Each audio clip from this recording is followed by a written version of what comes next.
जो फास्टिंग हम कर रहे थे, परमेश्वर ने आपकी प्रार्थनाओं को सुन लिया है। लेकिन उस काम के पूरा खत्म होने तक हम प्रार्थना करते रहेंगे 25 मई तक। तो 25 मई तक आप लोग दिन दिन के रोजे रखेंगे।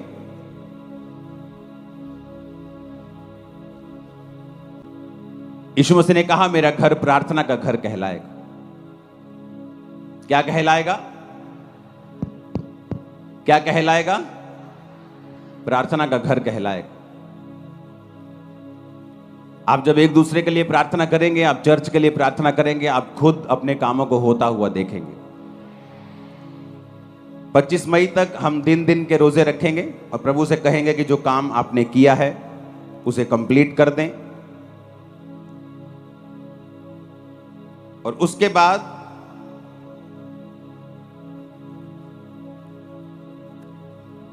हम 3 रोजे रखेंगे डे नाइट के। आप उसकी डेट नोट कर लो, 2 जून, 3 जून और 4 जून। 2 जून को संडे होगा, आप संडे चर्च में आएंगे। 2 जून को सीड वाला संडे भी है।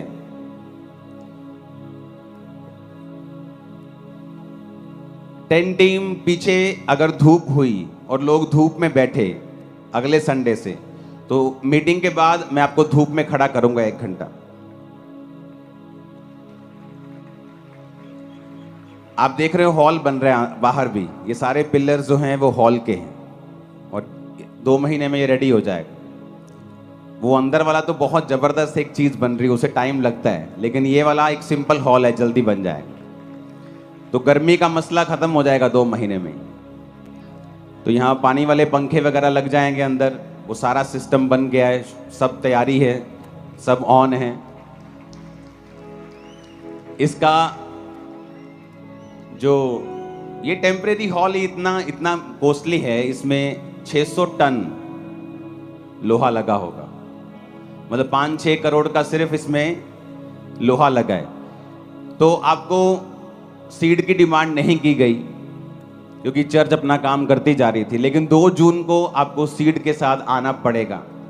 अब चर्च को धक्का लगाने का टाइम आ चुका है, तो आपको ये बात याद रखनी है प्रेयर्स में भी। 2 जून को आप अपने स्पेशल और बड़े सीड के साथ चर्च में आए। 2 जून, 3 जून और 4 जून, इसमें हम दिन और रात के रोजे रखेंगे। कितने लोगों ने आज तक दिन डे नाइट के रोजे कभी नहीं रखे? हाथ खड़ा करो। कभी रखे ही नहीं? चलो आपको समझ आ जाएगा कि फास्टिंग में कितनी पावर है और ये परमेश्वर ने खास मकसद के लिए बनाया है इसे। मुझे आज भी याद है कि 2004 में जब मैं परमेश्वर में आया, तो जिस ग्रुप में मैं संगति करता था वो हर हफ्ते 3 दिन रात के रोजे रखते थे। एक हफ्ते में, हर एक हफ्ते में, सोमवार से लेके संडे से लेके सैटरडे तक, सोम से संडे तक 7 दिन में 3 रोजे दिन रात के। डे के तो होते ही थे ना, वो तो मिस ही नहीं होते थे, लेकिन दिन रात के भी होते थे। हर हफ्ते की मैं बात कर रहा हूं। मेरी लाइफ के जो पहला साल, दूसरा साल टोटल रोजों में निकला है, सिर्फ रोजों में निकला है। मैंने कम खाया होगा, रोजे ज्यादा रखे होंगे। मुझे ओवर रोजे रखने के कारण मेरे पेट में भी बहुत सारी प्रॉब्लम्स पैदा हो गई थी, लेकिन यीशु मसीह में की गई मेहनत कभी व्यर्थ नहीं जाती। तो परमेश्वर ने वो सारा कुछ कवर भी कर दिया, लेकिन जो सामर्थ का नींव, जो फाउंडेशन 2004 और 5 में पड़ी थी, उसका असर आज दुनिया देख रही। तो मेरा आपको ये पैगाम है कि आप लोग 2 जून को जब चर्च में आएंगे तो आप रोजा रख के आएंगे डे नाइट का। मीटिंग खत्म होने के बाद फिर एक मीटिंग होगी संडे को, 2 जून की संडे को फिर एक मीटिंग होगी। जिन्होंने रोजा रखा होगा, लंगर लगेंगे, बाकी सब काम ऐसे चलता रहेगा। लेकिन मेरी विनती आपसे यह है कि उस दिन कुछ ना खाएं, चर्च में रहें, 3 को चर्च में रहें। अगर आपको जाना है तो 3 को फिर वापस आएं सोमवार, और शाम को फिर मीटिंग होगी, और 4 को फिर मीटिंग होगी शाम को। तो 3 दिन रात के रोजे होंगे। हमें रोजों में रहना है, आने वाले दिनों में प्रेयर में रहना है। और मैं आपको बता सकता हूं, जब आप प्रार्थना में रहते हैं और रोजों में रहते हैं, रोजे आपकी जो उपवास हैं वो आपकी जो शरीर की इच्छाएं हैं, आपका शरीर का जो आप पर शरीर क्यों कामयाब नहीं होते क्रिश्चियन? क्योंकि उनका शरीर भारी है उन पे। बाइबल का वचन इतना क्लियर और सख्त है और इतना शानदार है कि क्या कहने, मैं आपको बताता हूं। वचन कहता है कि एसाव याकूब 2 जुड़वा भाई थे। बड़ा कौन था? बड़ा कौन था? सिर्फ इसी स्पीकर से मेरे को आवाज आ रही, वो भी ओवर। अपने पड़ोसी को बोलो, बड़ा कौन था? कौन था? और बाइबल कहती है एसाव जब आया तो अपने भाई को उसने दाल पकाते हुए देखा।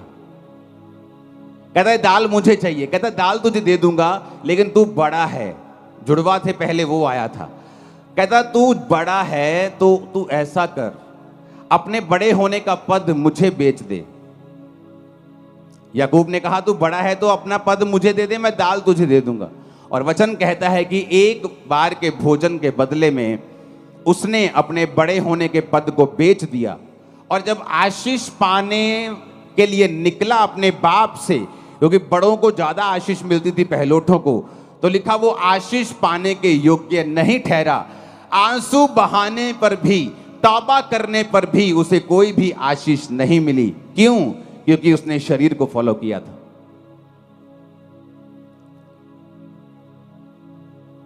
जो लोग शरीर को फॉलो करते हैं वो आशीष पाने के योग्य नहीं है। वचन कहता है कि अगर आप व्यभिचार में गिर गए, अगर आप पाप में गिर गए, अगर आप चोरी में गिर गए, तो आप सेवा करने के भी काबिल नहीं हैं उच्च पद की। वचन तो इतना गहरा है वचन।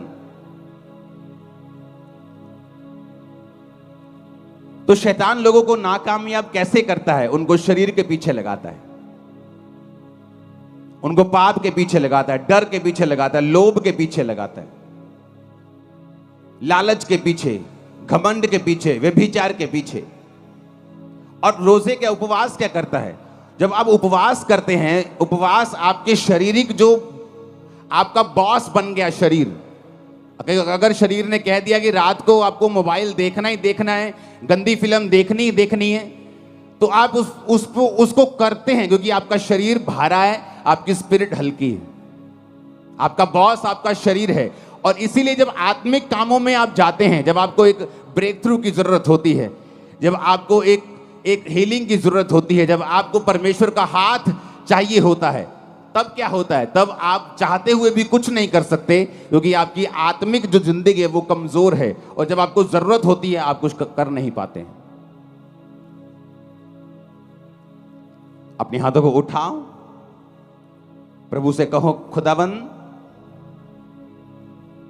मैं अपने शरीर के अनुसार नहीं, अपनी आत्मा के अनुसार चलो, प्रभु यीशु मसीह के सामर्थी नाम में। इस वचन को सुनकर आपको कैसा लगा? हमारी और वीडियो देखने के लिए हमारे चैनल को सब्सक्राइब करें और लाइक कमेंट जरूर करें। आमीन।